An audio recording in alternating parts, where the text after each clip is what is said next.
கடலூரில் வெள்ளத்தால் பாதிக்கப்பட்ட மக்களுக்கு அமைச்சர் எம்.ஆர்.கே. பன்னீர்செல்வம் நிவாரணத் தொகை மற்றும் நிவாரணப் பொருட்களை வழங்கி வருகிறார். விவரங்களை செய்தியாளர் பிரேமிடம் கேட்கலாம். பிரேம், முழுமையான விவரங்கள்.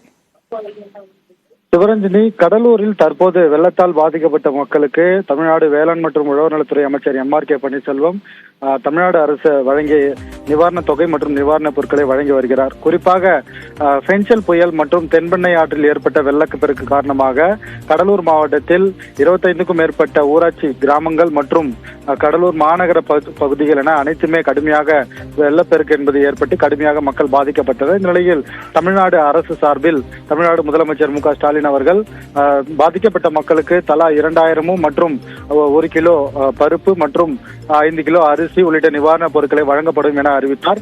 அதனைத் தொடர்ந்து இன்று காலையிலிருந்து கடலூர் மாவட்டத்தில் பல்வேறு இடங்களுக்கு டோக்கன் விநியோகம் என்பது நியாய விலைக் கடை பணியாளர்கள் மூலம் நடைபெற்றது. இதனைத் தொடர்ந்து டோக்கன் விநியோகம் செய்யப்பட்ட நிலையில் இன்று குண்டு உப்ளாடி பகுதியில் தமிழ்நாடு வேளாண் மற்றும் உழவர் நலத்துறை அமைச்சர் எம்.ஆர்.கே. பன்னீர்செல்வம் சுமார் 200 நபர்களுக்கு இங்கு வெள்ளத்தால் பாதிக்கப்பட்ட மக்களுக்கு 5 கிலோ அரிசி மற்றும் 1 கிலோ பருப்பு, மளிகை பொருட்கள் உள்ளிட்ட 2000 ரூபாய் ரொக்க பணம் என ஆகியவை தற்போது நிவாரணமாக வழங்கி வந்தார். தொடர்ச்சியாக இதேபோல் கடலூர் மாவட்டம் முழுவதும் 1,95,983 குடும்பங்களுக்கு இந்த நலத்திட்ட நிவாரணப் பொருட்கள் வழங்க உள்ளதாக தற்போது மாவட்ட ஆட்சியர் தெரிவித்திருக்கிறார்.